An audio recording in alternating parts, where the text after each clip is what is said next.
All right, so I'm going to walk through this question. We started them in class, but quite couldn't finish them. So I will walk through this and the other question, of course. So here we have a data set, right? 11 college students were surveyed, and the question was about how many days that elapses, right? Okay, so let me put this back a little bit. How many days that elapses before they get a haircut? Okay, let's pick up a marker here, make this red, think about better. Okay, so the question was about how many days that elapses before getting a haircut. And these are the number of days those 11 students, our college student provided. And a previous research found that on average, across the country, people get haircuts 39 days after, every 39 days.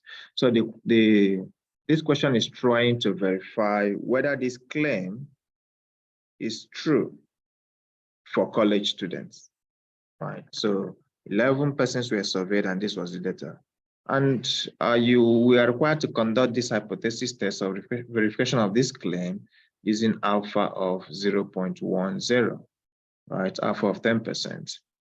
Another thing to take note of is the way the hypothesis is framed. So here it says, is the average different? Is the average different? Oh, sorry.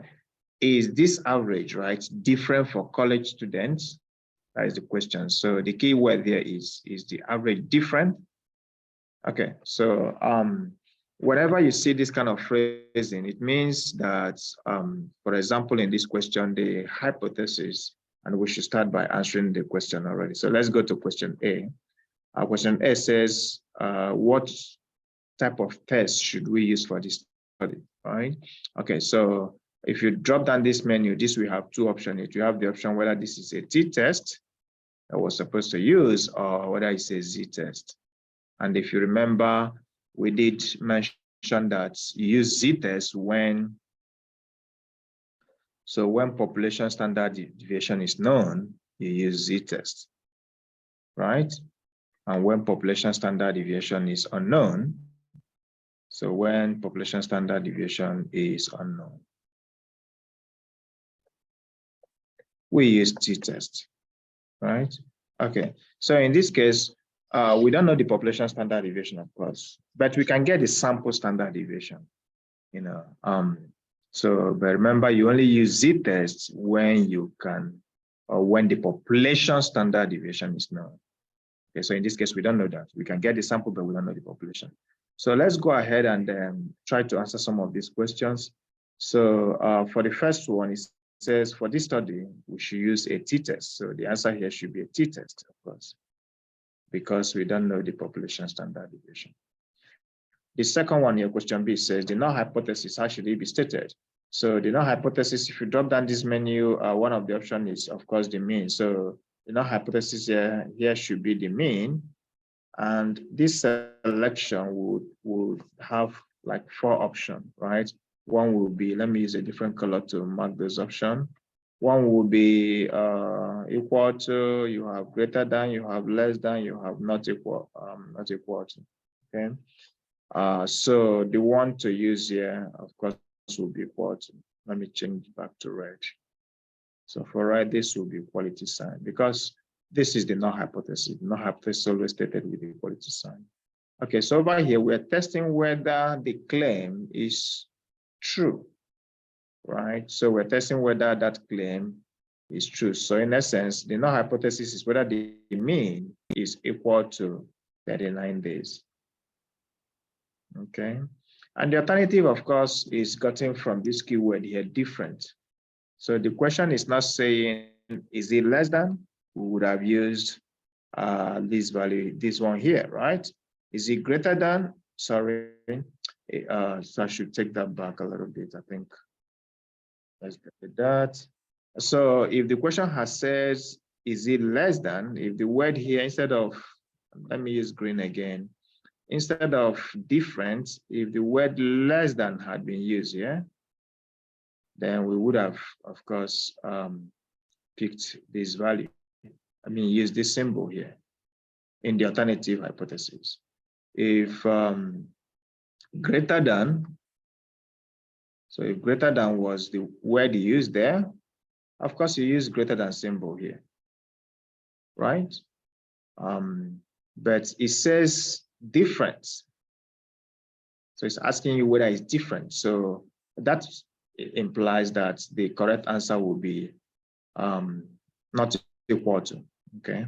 All right, so this is a pattern that is easy to follow if you just see it that way. So for our alternative hypothesis, we know that the mean and the answer we need here is not equal to. Okay, so the alternative is saying the mean is not equal to 39, but that is what the word different there kind of implies. Okay, so that's what we have here, and then we move on to the next question. Compute the test statistics. Okay, so already in question A, we've agreed that this should be a t-test statistic. So we know that the formula for t-test statistic is given as the sample mean minus the population mean divided by the sample standard deviation over the square root of n. Okay, so this is what we have. So looking at this formula, then we need a couple of things, right? We need to get the sample mean, we need to get the sample standard deviation, we need to get the sample size, okay? And we need to know the population mean. Already from this question, we know that across the country, we have 39 days lag before a new haircut, okay? Already in this question, we know that 11 people were surveyed, 11 college students were surveyed. So all that is left for us to be able to compute the t-test is to get the sample mean and the sample standard deviation.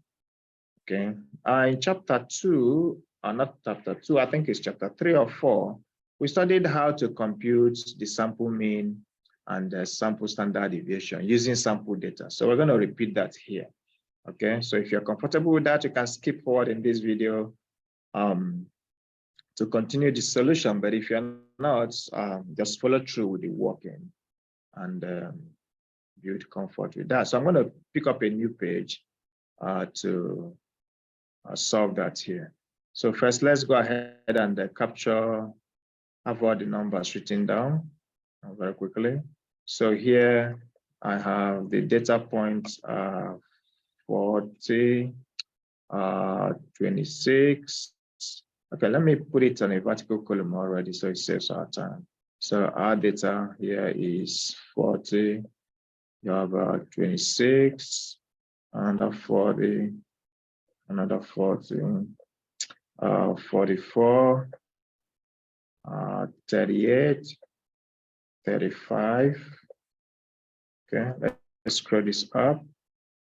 After 35, we have 31, 39, 46, and then 38. Okay, let's check that to be sure that it's okay. So we have 40, 26, 40 again, 40 again, 44, 38, 35, 31, 39, 46, and 38. Okay, so we're trying to write here, our goal here is to find the mean, right? And the standard deviation for this sample data. And let's maximize this now, focus on the solution. And we know, of course, that the sample mean is given as sum of all your data divided by how many data points you have, right? That is small letter n. And we know that the sample standard deviation is given as the square root of, and I'll put that later, okay, let's put it at once, the square root of the sum of each data minus the mean square divided by sample size minus 1, okay? So that is our standard deviation. So looking at this formula, to get the component I need, first I want to find the mean, right? The mean will mean sum all the data points and divide by how many there are. So here we are going to use the calculator. I think I should pull it up.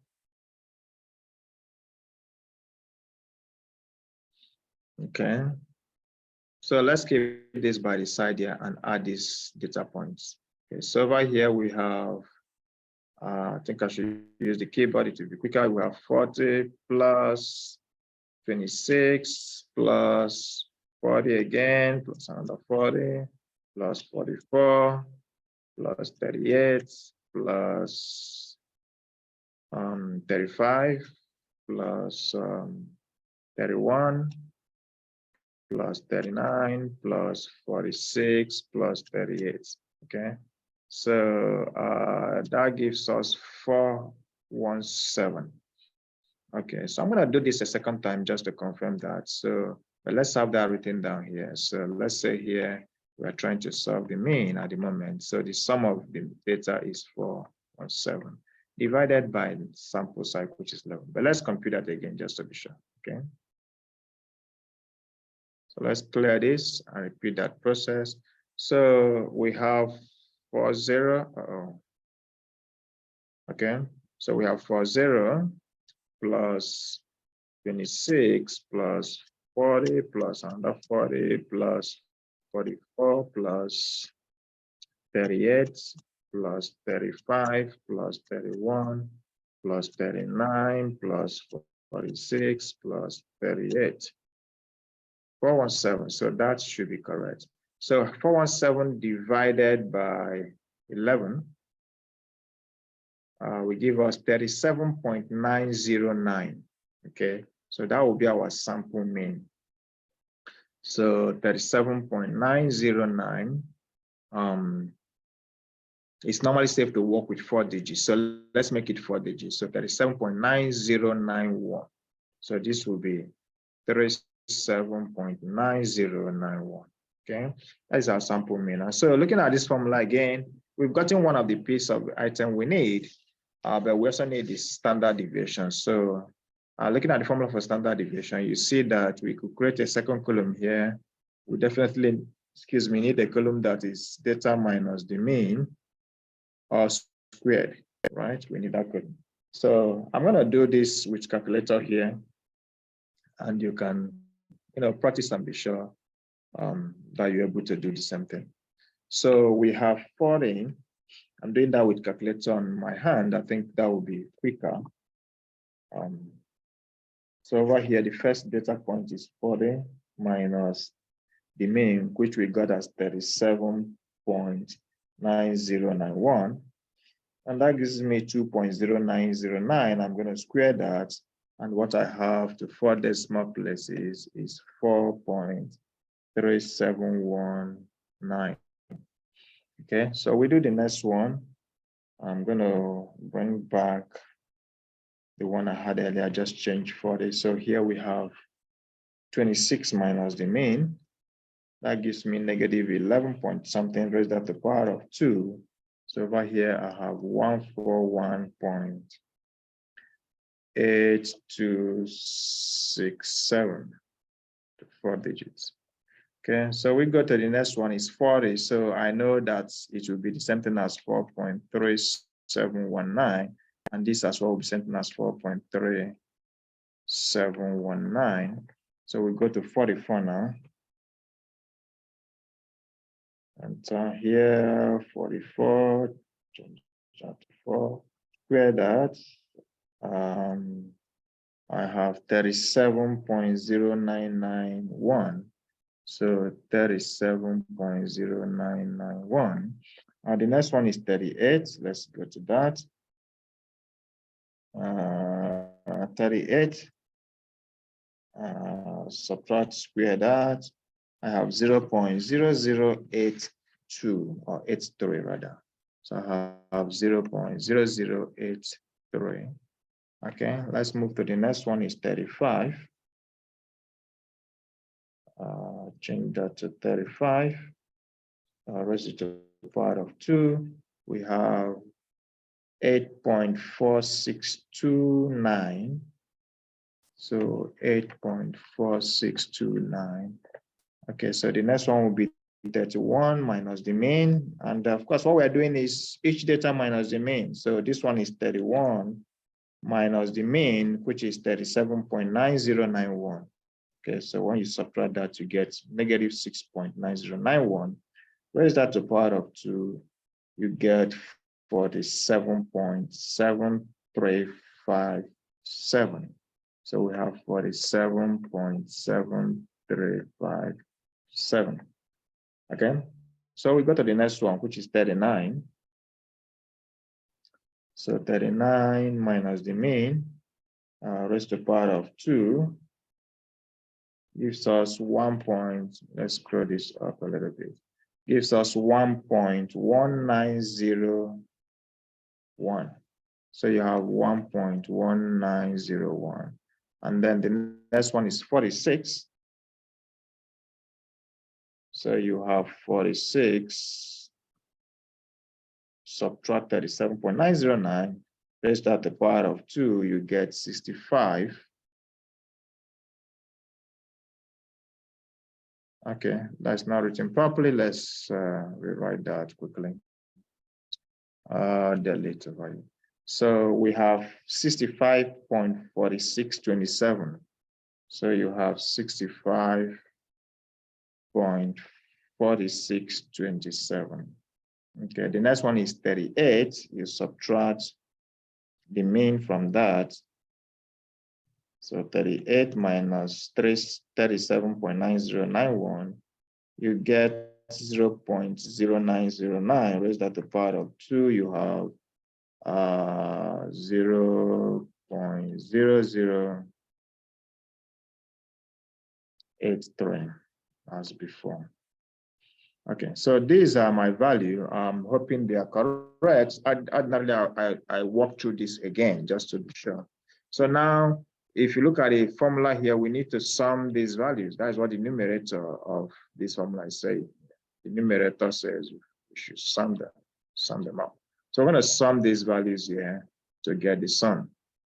Okay, so if I'm going to start solving my standard deviation, sample standard deviation, it will be the square root of the sum on the numerator, and I know that n minus 1 on the denominator will be 10, right? So let's get the sum of these values. So I will start adding 4.3719 plus, okay, so I think this one, we can do it with the calculator so you can view what we're doing. So we can do that here, clear everything. Okay, so here we have 4.3719. We are adding 141.8267. Add the next number, 4.3719, 4.3719, 2 times again, 4.3719. Then add the next value, which is 37.0991, 37.0991 plus 0.0083 plus 8.4629, 8.4629 plus 47.7357, 7357 plus 1.1901, 1.1901 plus 65.4627 plus 0.0083. So all of that gives me this value, and I'm going to divide that by 10. That looks quite big, bigger than one would think it should be. So maybe there's a mistake somewhere. Okay, so let's repeat that, and let's have that number written down somewhere. 804. No, that is quite large. I think there's a mistake somewhere. So let's repeat this very quickly. Okay. So even when you get an answer, it's good to have this done twice, just to be sure you have the right value. So we have 4.3719, and we are adding 141.8267. Okay, to this we are adding 4.3719, and to this we are adding again 4.3719, and add 37.0991. Okay, add 0.0083, add 8.4629. Okay, so I see that kind of mistake before. Okay, so let's see if we can take this back, move back a little bit. Okay, so let's say what we're adding is 8.4629. Okay, and then, okay, so this jumped up, I think. Yeah, I think there's a mistake at this point. Okay, we're gonna go through this again, okay? I hope you're skipping. If you're not, if you're already comfortable with this or working this other ways, but yeah, these kind of mistakes are common. So it's a good thing we are making that and we are going through them. So let me go through that again. 4.3719 plus 141.8267. Okay, so I think I should watch this calculator when I use this. Let's return this to 0. Did it come back to 0? Okay, so you have 4.3719, okay, plus 141.8267, okay, plus, okay, 4.3719 again, plus the same 4.3719, plus 37.0991. Okay, let's see, reasonable, plus 0.0083, plus 8.4. Okay, so we need to go back one step. Okay, so this is 8.4629. Okay. Okay, that's the reasonable, plus 47.7357 plus 1.1901 plus 65.4627 plus 0.0083. Okay, so this will be a more reasonable answer. 314.9095. Okay, so 314, let's pick that up again, 314.9095.9095. So that is much more reasonable. So if I take the square root of that, divide that, of course, I will get the square root of 31.49095. And if we take the square root of that very quickly, so let's go to the calculator, divide this by 10. We have this value, take the square root, and we have 5.6117. So we have 5.6117. So this is our sample standard deviation. Provided this calculation with AD is correct, I believe it should be correct. Okay, so now we got the two pieces of information we need. We have the mean, and we have the standard sample standard deviation. So let me circle those in red very quickly. Yeah, so we have the sample standard deviation over here, and we have the mean, the sample mean over there. So I'm going to pick up those two formula, these two values, and put them on, and use them to calculate our test statistics. So let's go back to that question. Probably keep this by the side so we can have this over here. So the test statistics formula is over there. We're going to just plug in. So coming over here, we have t-test. Okay, the sample mean we know. Okay, we can see it here. Okay, let's maximize this and pick up that. The sample mean we know to be 37.9091. 37.9091. So we know the sample mean to be 37.9091 minus the population mean, of course, we know to be 39, is given in the question, divided by the sample standard deviation, we know to be 5.6117. And then we have square root of sample size, which is square root of 11. Okay, so I can maximize this now so that we can focus on solving it. Remove this hide floating controls. Okay, so maximize this. So this is what we have, and we are going to just go ahead and compute that T statistics. And we're hoping to match, this answer here if our work is correct. So I will do the denominator first, right? And I'm going to use calculator here on my hand. So I have square root of 11 first. So let me take square root of 11.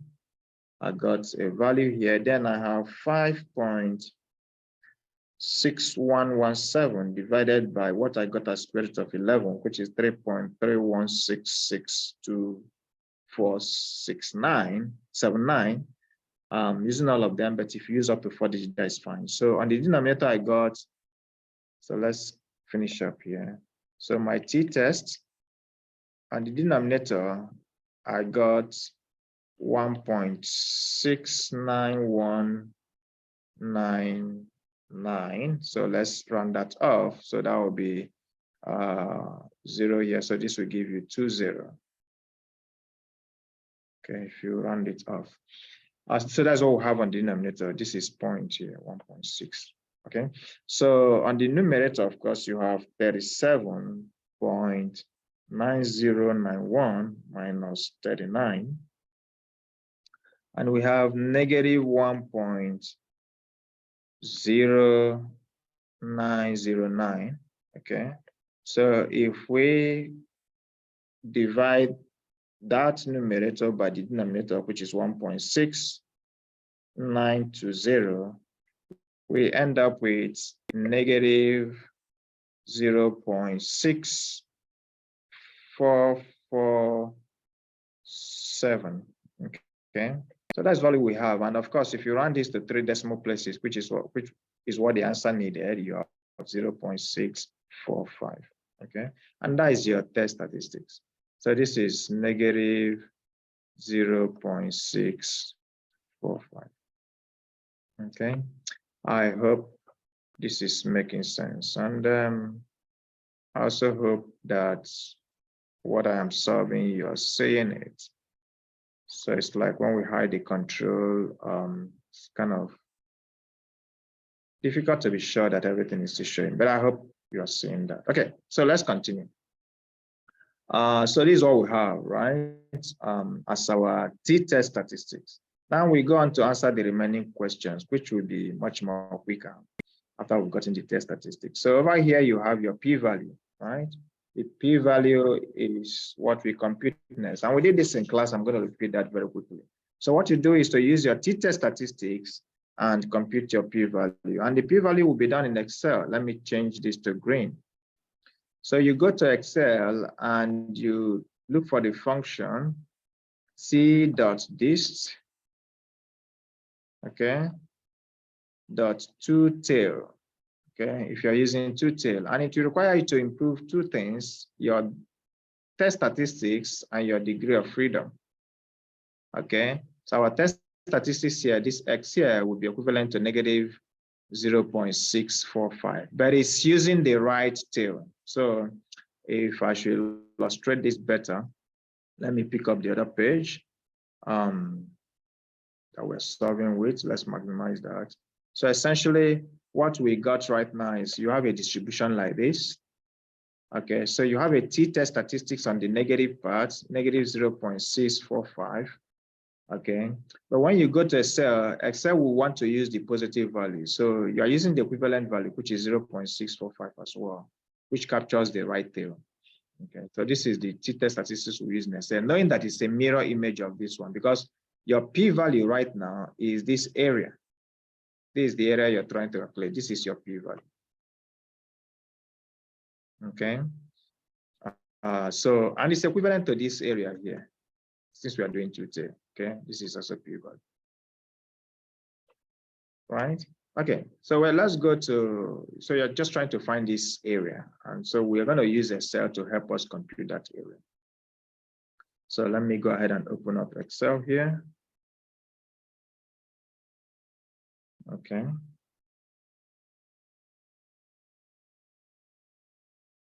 Okay. Remember, we need two inputs. We need the degree of freedom, right?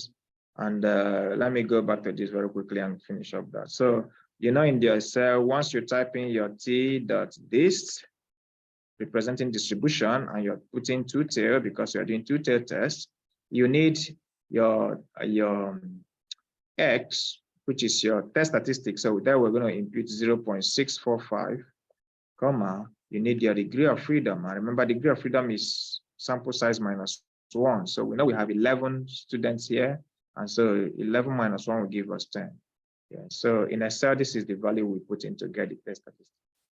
So let's go back there. You can select any location, any cell will be fine. So put in your equality sign and then type in t dots, and that pops up, right? So I'm going to use this first one here, which is t dots two tail. If I'm doing only one tail, I'm going to use the second one, which is t dots dist dot rt.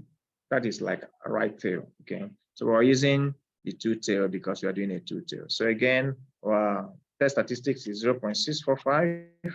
Put in a comma, degree of freedom here is 10. Close the parentheses and press enter. So when you do that, it pops out your p-value, right? I hope you're seeing that. Let me make that bigger. Let me repeat the process again. Okay. So let me do it up here. So you can select any cell again, put in your equality sign, begin to type in your t.dist. As you're typing in, that comes out again. The first one, t.dist, point dot 2t, two tail is what you use when you're doing two tail, and the last one there, t dot distribution dot rt is for one tail. I'm going to choose the two tail version, and then I need my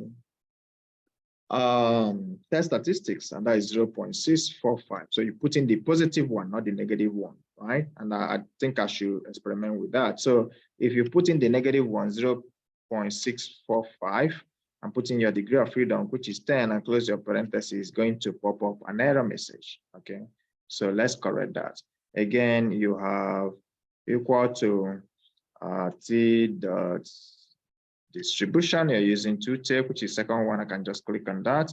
It opens that up by putting my positive test statistics, which is 0.645, comma, the degree of freedom is 10, close the parentheses and press enter. So your test, your p-value is 0.53344.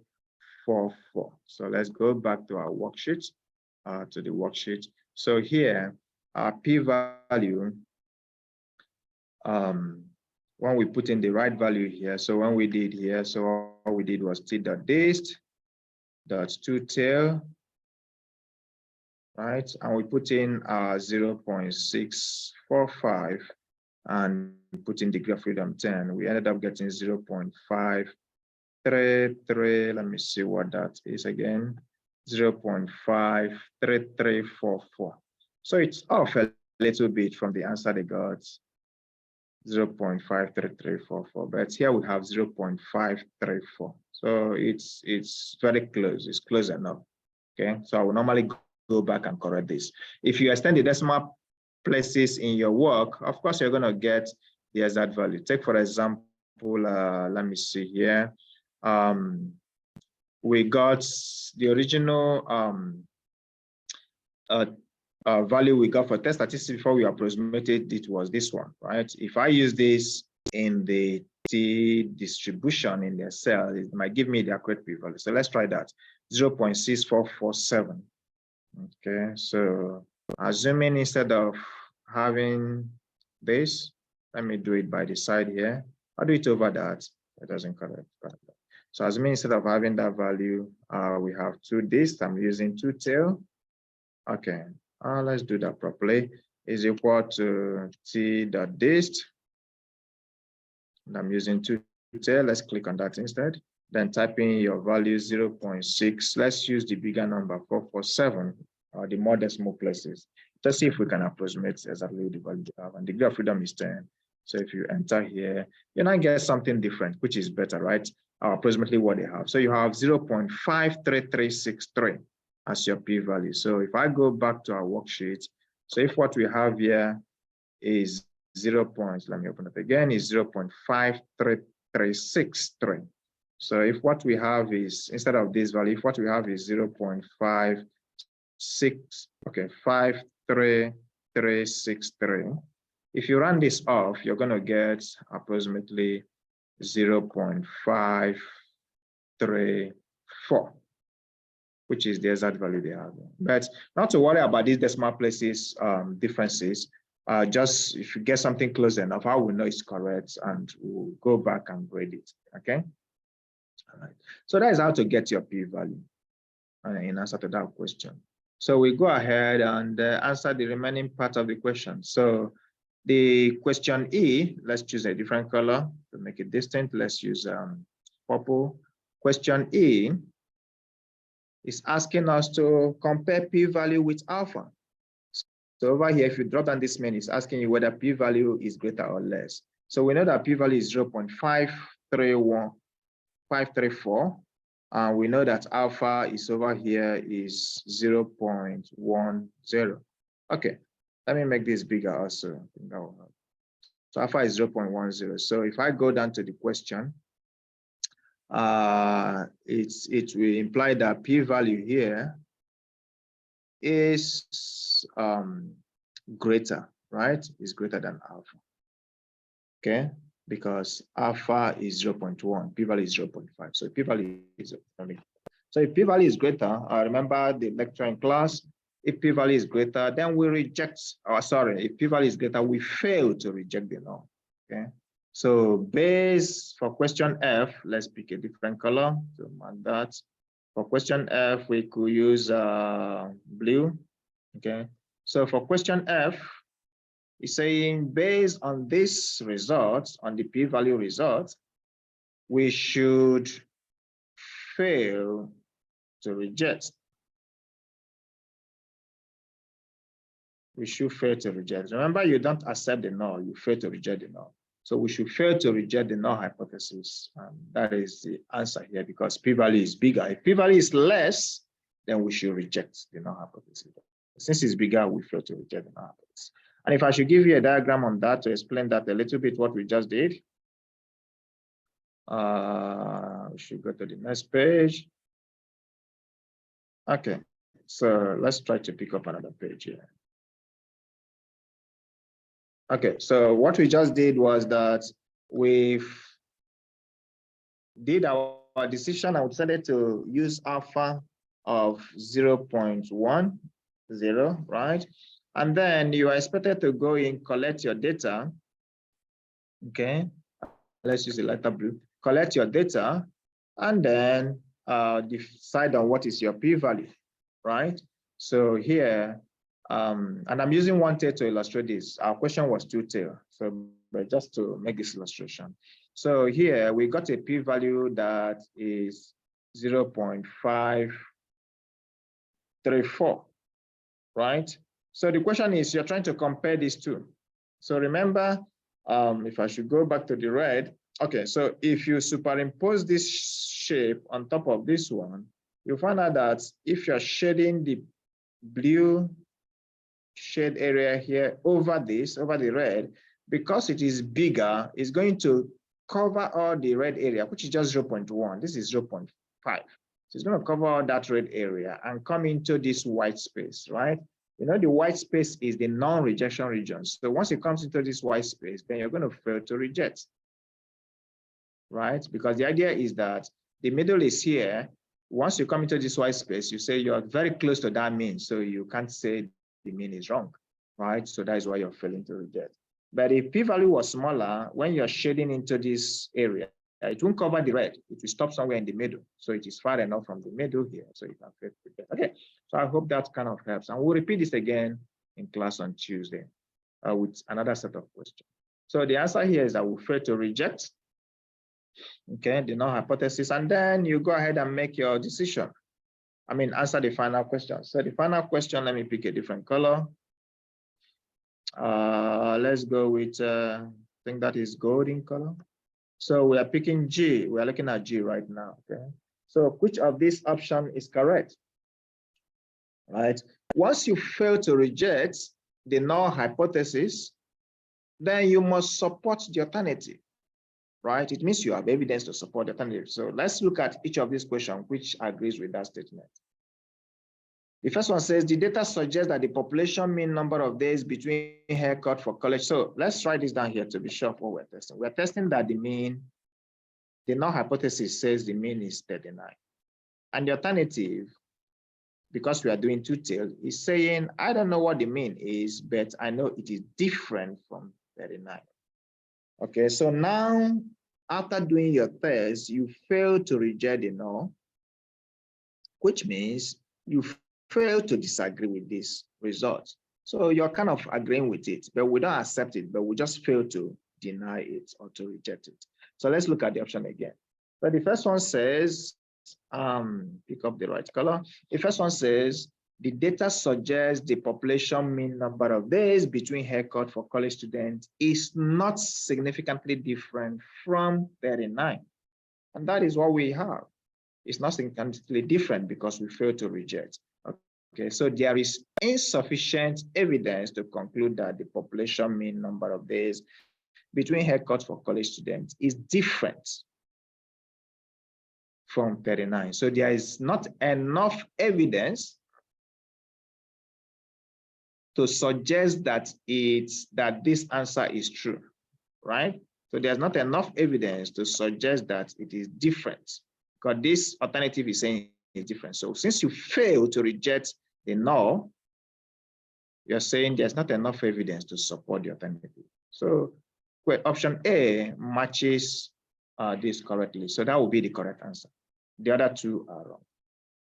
Okay, but you can read through two of them to understand what makes them wrong. So read critically, right? Okay. For once, I could see that this one said there is sufficient evidence. Okay, it should say insufficient evidence, right? It said not significantly different, which is correct, but it comes over here and says there is sufficient. No, there is not enough evidence to support the alternative. Okay, so and the first one says that it's significant. I think that's what makes it wrong. So read critically among these three statements, find out what is different, but the correct answer is the first option. Okay, I hope this helped. I will go ahead and solve the second question in a different video. Let me stop recording now, and hoping that everything was captured. I'm looking for my Zoom handle. Yeah, I think I had this experience in class. I was trying to locate the Zoom handle, but I'm hoping everything is captured. So I'm going to close these windows and see if the recording will be saved. And save this one.